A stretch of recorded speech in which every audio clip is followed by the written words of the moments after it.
O código, né, utilizando aquele modelo padrão de desenvolvimento de máquina de estados, aplico a técnica, né, aplico em cima dele o código para que a gente possa aplicar a máquina de estados no Arduino.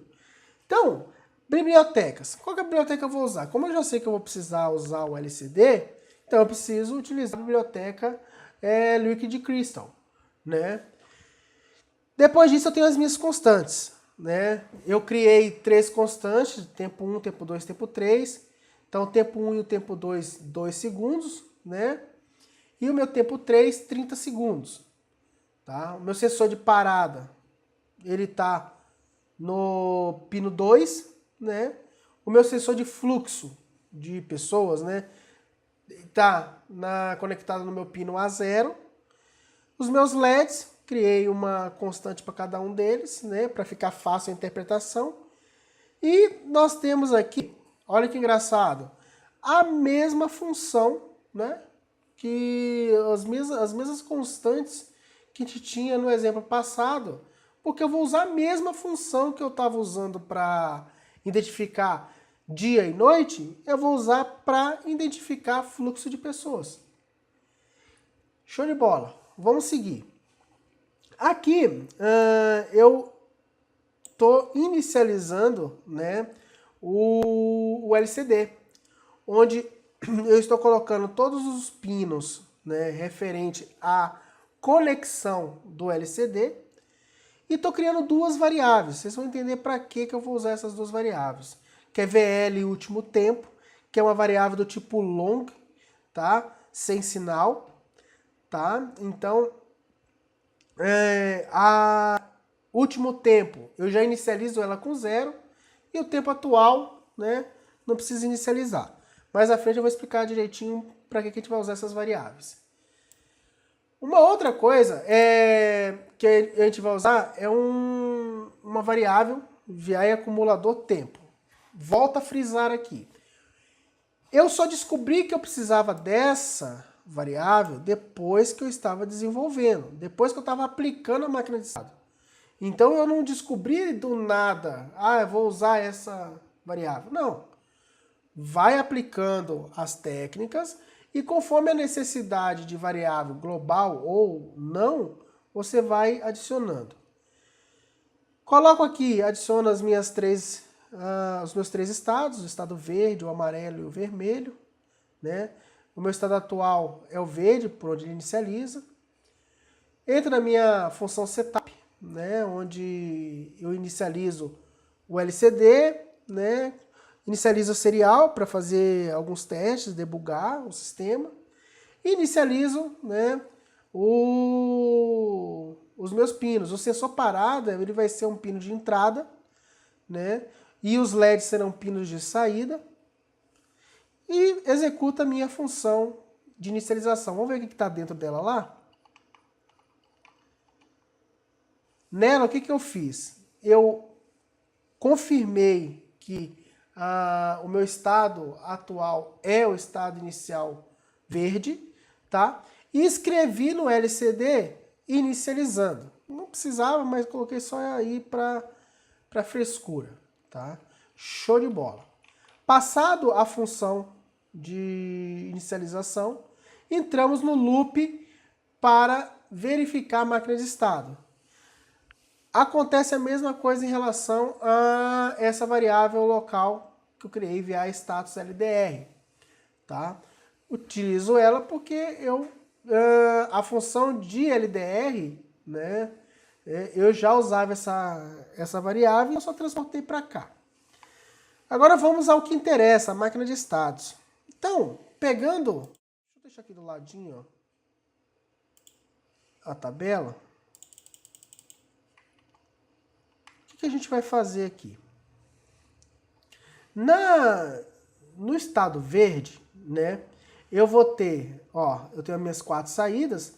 A saída vermelho, nível lógico baixo, verde, alto, que é ligado, e amarelo, desligado.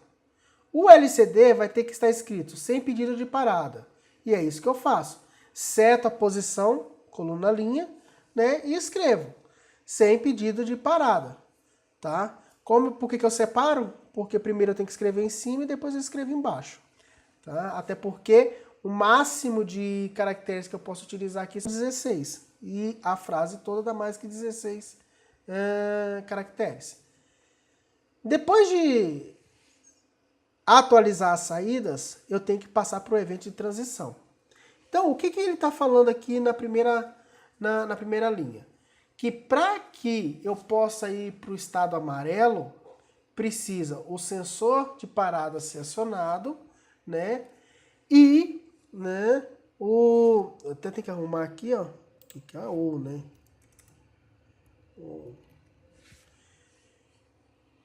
Mas aqui o sensor de parada é igual a 1, né? E o tempo 1 igual a 10 segundos. Vocês viram que eu coloquei 2 segundos lá em cima, né? Na variável tempo 01.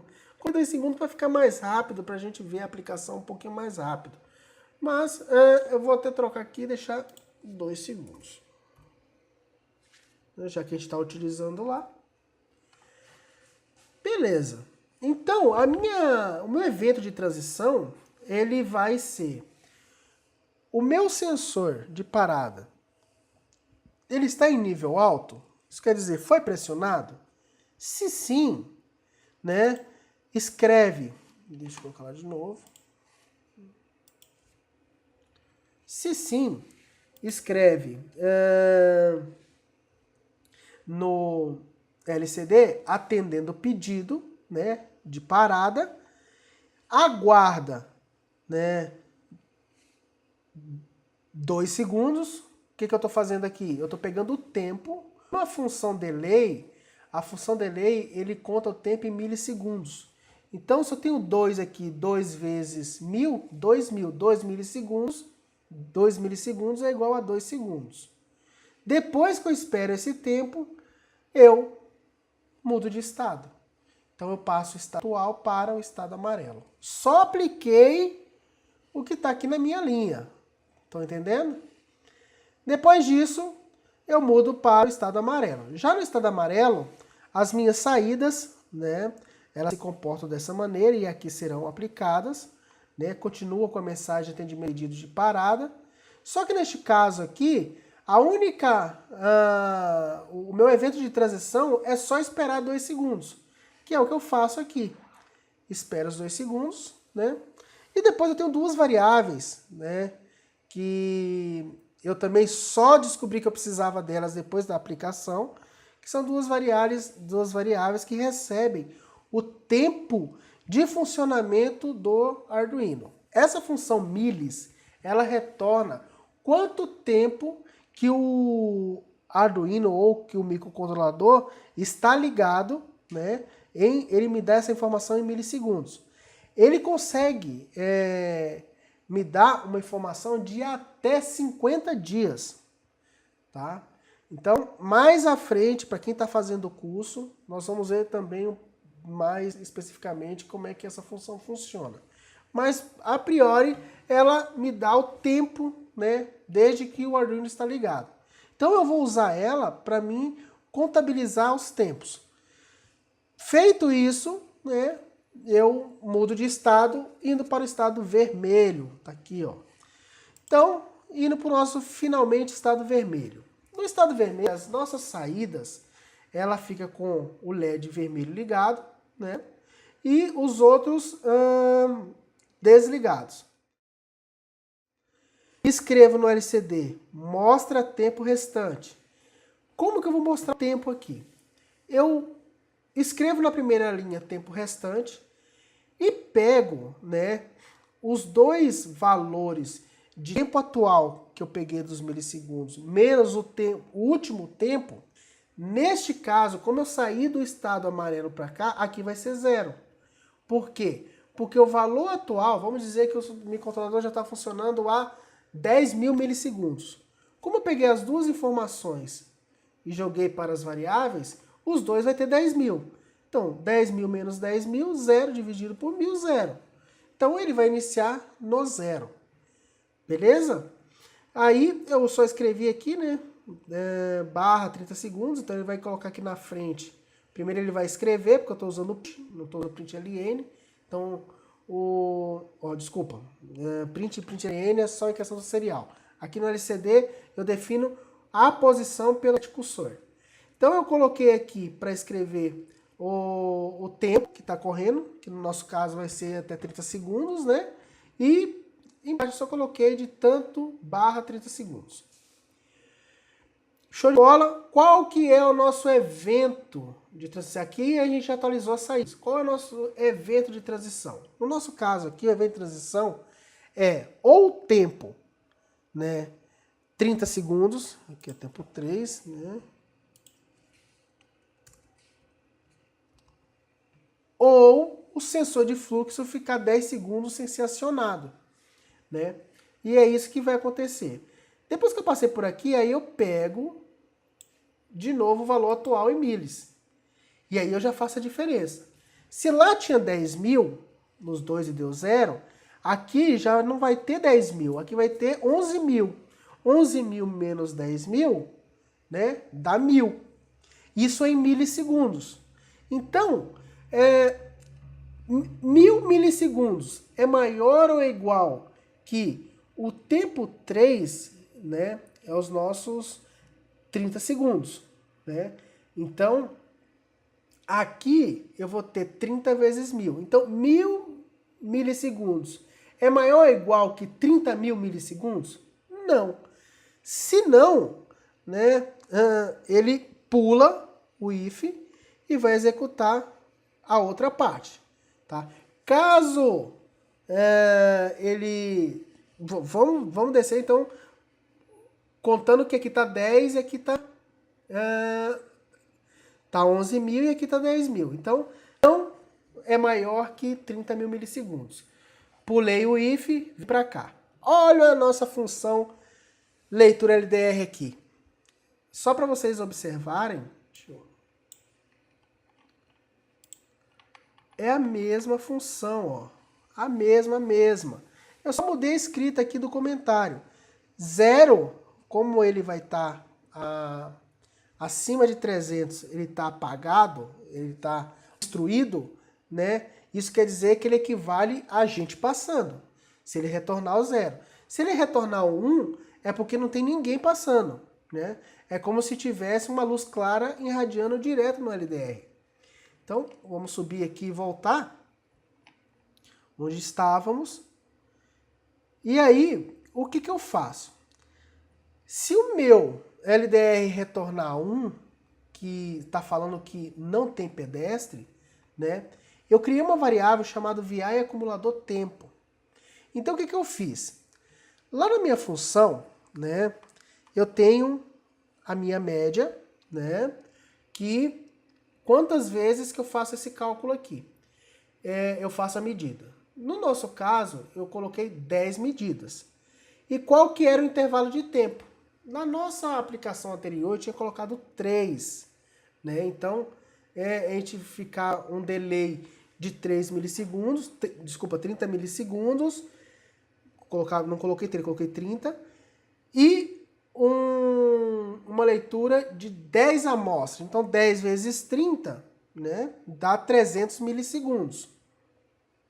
Só que aqui eu coloquei uma média de 10, vamos lá, subir lá uma média de 10, quantidade de amostras, e um intervalo de tempo de 1 milissegundo. O que isso me fala? Que cada vez que eu chamar essa função, ela vai me gastar no mínimo 10 milissegundos. Né? Então, qual que foi o cálculo que eu fiz? Então, para que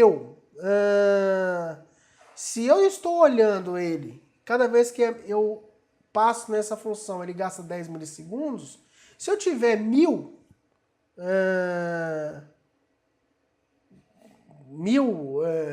passadas, né, eu vou ter os 10 segundos. Porque a cada uma eu tenho 10 milissegundos. Só que, e aí eu vou incrementando o valor. Então toda vez que restaurar, que puxar incrementa o valor. Incrementa o valor. Até chegar em 10 mil, em 10.000, que representa 10 segundos, né? Então, só que existem outros códigos que são executados além da função. Então, esse meu cálculo, ele não está certo. E o que eu tive que fazer? Eu tive que ver empiricamente, né, neste caso, quantos segundos, qual que era o gasto de todas as outras funções, né, para me compensar e conseguir saber que aqui deu 10 segundos. Nos meus testes, né, deu 500, tá? E aí, como deu 500, o que acontece? Caso venha 1, ele vai incrementando essa variável. Caso retorne 0, que é tendo obstáculo, né, ele vai lá e coloca 0 na função de acumulação. Só que, se ele ficar uma quantidade de tempo que ele faça esse acumulador chegar no valor de 500, eu caio aqui nesse if. E aí ele vê. VI acumulador tempo é maior ou igual a 500? Se sim, é porque faz 10 segundos que não tem ninguém trafegando ali no sensor. Então, se não tem, o que ele tem que fazer? Zero o acumulador, passo a mensagem para o pedestre dizendo que o pedestre está, que libera a pista, né? Dizendo que não tem pedestre, está liberando a pista para o fluxo de carro, né? Espero 3 segundos para que a gente consiga ver essa informação no display e volto para o estado verde, tá? Mas se isso não acontecer, se não acumular aqui, né, não for pelo fluxo de pessoas, então, enquanto ele não está passando ali, esse cara aqui está sendo contato. Então, quando esse cara chegar a 30, né, a diferença aqui der 30, 3.000, né, ele vai fazer a comparação. 3.000 é maior ou igual a 3.000? Né? Sim. Então já passou 30 segundos. Né? Então, esses 30 segundos, eu vou pegar o último valor, né, do último tempo, que é o valor atual. Então, atualizando a minha variável. Zero o meu acumulador, para que ele não fique, quando eu passar aqui de novo, ele não esteja com algum valor carregado. Escrevo que para o pedestre tomar cuidado, né, porque será liberada a pista. Espero uns 3 segundos e volto para o meu estado verde, né? Então, vocês, uma coisa muito interessante aqui que precisa entender é que mesmo que a gente domine a arte da máquina de estados, é preciso conhecer, tá, as estruturas de controle, o if, while, for, né, do while, if alinhado, switch case. Então, para que a nossa máquina de estado realmente seja eficiente, né, é preciso saber sobre a lógica de programa, né? Porque sem lógica a gente não consegue aplicar essas técnicas de condições de evento, né? Ou tratamento de evento para a transição de forma eficiente. Então, vem de lá de trás o conhecimento, tá?